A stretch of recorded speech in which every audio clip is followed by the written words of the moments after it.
नमस्कार दोस्तों, मैं आपकी स्टोरी टेलर हूँ डॉक्टर श्रद्धा शाहणे।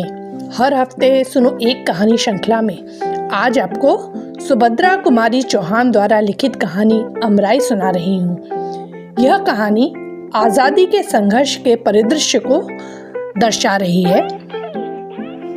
इसमें एक अंग्रेज परस्त व्यक्ति के हृदय परिवर्तन की कहानी को दर्शाया गया है जो देशभक्त के रूप में बदल चुका है। यदि आपको यह कहानी सुनने में अच्छी लगे तो ज़रूर किसी पास की लाइब्रेरी में जाकर इसे पढ़ने का प्रयास कीजिएगा। और आपसे यह भी निवेदन है कि मेरे चैनल को अधिक से अधिक सब्सक्राइब करें, कहानियों को अपने मित्रों को अधिक से अधिक शेयर करें और कहानी के अच्छे या बुरे लगने पर रिव्यूज़ कमेंट बॉक्स में ज़रूर डालें। उस अमराई में सावन के लगते ही झूला पड़ जाता और विजयादशमी तक पड़ा रहता। शाम सुबह तो बालक बालिकाएं और रात में अधिकतर युवतियां उस झूले की शोभा बढ़ाती। यह उन दिनों की बात है जब सत्याग्रह आंदोलन अपने पूर्ण विकास पर था। सारे भारतवर्ष में सम्राज्ञी धधक रही थी। दमन का चक्र अपने पूर्ण वेग से चल रहा था। अखबारों में लाठी चार्ज, गोली कांड, गिरफ्तारी और सजा की धूम के अतिरिक्त और कुछ रहता ही न था। इस गांव में भी सरकार के दमन का चक्र चल चुका था। कांग्रेस के सभापति और मंत्री पकड़कर जेल में बंद कर दिए गए थे। इस दिन राखी थी। बहनें अपने भाइयों को सदा इस अमराई में ही राखी बांधा करती थी। यहाँ सब लोग एकत्रित होकर त्योहार मनाया करते थे। बहनें भाइयों को पहले कुछ खिलाती, माला पहनाती, हाथ में नारियल देती और तिलक लगाकर हाथ में राखी बांधते हुए कहती, भाई इस राखी की लाज रखना, लड़ाई के मैदान में कभी पीठ न दिखाना। एक तरफ तो राखी का चित्ताकर्षक दृश्य था, दूसरी ओर छोटे छोटे बच्चे और बच्चियां झूले पर झूल रहे थे। इनके सुकुमार हृदयों में भी देश प्रेम के नन्हे नन्हे पौधे प्रस्फुटित हो रहे थे। बहादुरी के साथ देश के हित के लिए फांसी से लटक जाने में वे भी शायद गौरव समझते थे। पहले तो लड़कियां कजली गा रही थीं।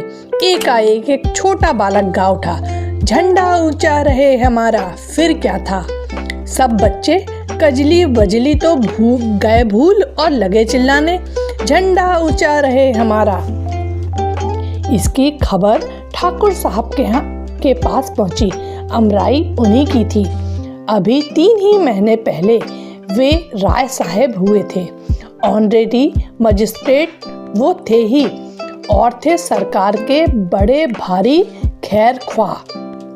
जब उन्होंने सुना कि अमराई तो असहयोगियों का अड्डा बन गई है, प्रायः इस प्रकार वहाँ रोज ही होता है, तो वे बड़े घबराए। फौरन घोड़ा कसवा कर अमराई की ओर चल पड़े, किंतु उनके पहुँचने के पहले ही वहाँ पुलिस भी पहुँच चुकी थी। ठाकुर साहब को देखते ही दरोगा नियामत अली ने बिगड़ कर कहा, ठाकुर साहब आपसे तो हमें ऐसी उम्मीद न थी। मालूम होता है कि आप भी उन्हीं में से हैं। यह सब आपकी ही तबीयत से हो रहा है, लेकिन इससे अमन में खलल पड़ने का खतरा है। आप 5 मिनट के अंदर ही यह सब मजमा यहाँ से हटवा दीजिए, वरना हमें मजबूर होकर लाठियाँ चलवानी पड़ेगी। ठाकुर साहब ने नम्रता से कहा, दरोगा जी जरा सब्र रखिए, मैं अभी यहाँ से सबको हटवा देता हूँ। आपको लाठियाँ चलवाने की नौबत ही क्यों आएगी। नियामत अली का पारा 110 पर तो था ही। बोले, फिर भी मैं आपको पहले से आगाह कर देना चाहता हूँ कि ज़्यादा से ज़्यादा 10 मिनट लगे, नहीं तो मुझे मजबूरन लाठियाँ चलवानी ही पड़ेगी। ठाकुर साहब ने घोड़े से उतरकर अमराई में पैर रखा ही था कि उनका 7 साल का नाती विजय हाथ में लकड़ी की तलवार लिए हुए आकर सामने खड़ा हो गया। ठाकुर साहब को संबोधन करके बोला, दादा देखो मेरे पास भी तलवार है, मैं भी बहादुर बनूंगा। इतने ही में उसकी बड़ी बहन कांति, जिसकी उम्र करीब 9 साल की थी, धानी रंग की साड़ी पहने आकर ठाकुर साहब से बोली, दादा ये विजय लकड़ी की तलवार लेकर बड़े बहादुर बनने चले हैं।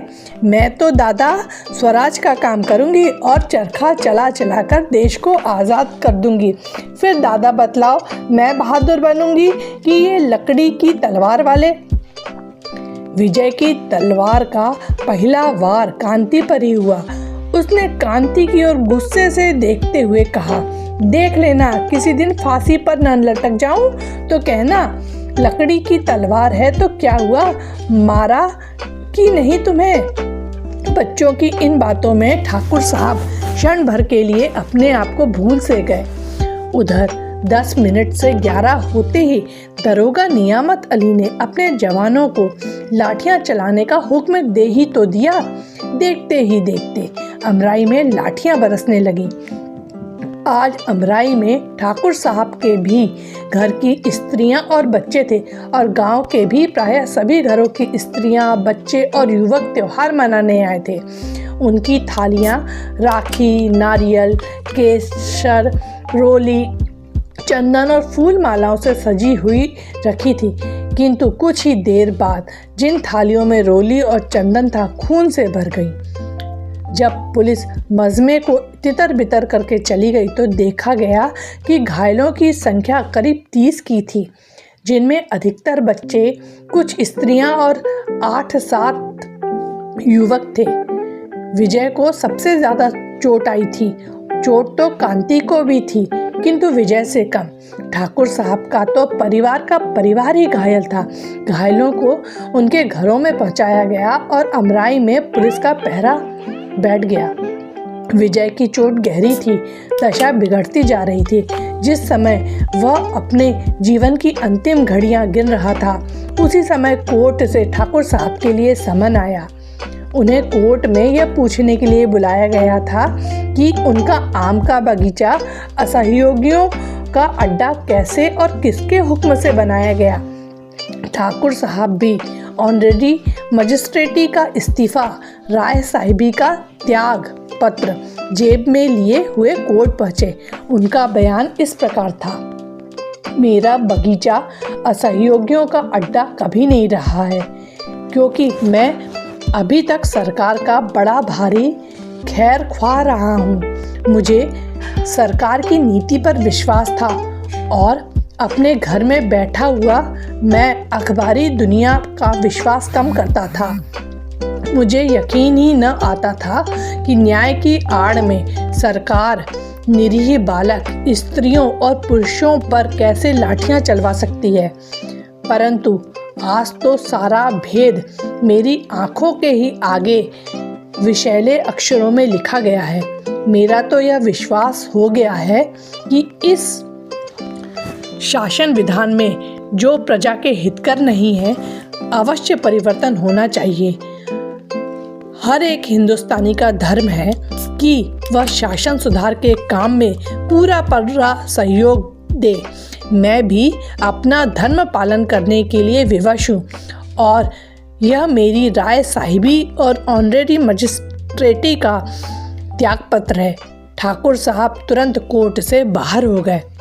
दूसरे ही दिन से उस अमराई में रोज ही कुछ आदमी राष्ट्रीय गाने गाते हुए गिरफ्तार होते और 60 साल के बूढ़े ठाकुर साहब को सरकार के इतने दिन की खैर ख्वाही के पुरस्कार स्वरूप 6 महीने की सख्त सज़ा और 500 रुपये का जुर्माना हुआ। जुर्माने में उनकी अमराई नीलाम कर ली गई। जहां हर साल बरसात में बच्चे झूला झूलते थे, वहीं पर पुलिस के जवानों के रहने के लिए पुलिस चौकी बनने लगी। यदि आपको यह कहानी सुनने में अच्छी लगी हो तो ज़रूर इसे अपने दोस्तों को शेयर कीजिएगा। धन्यवाद।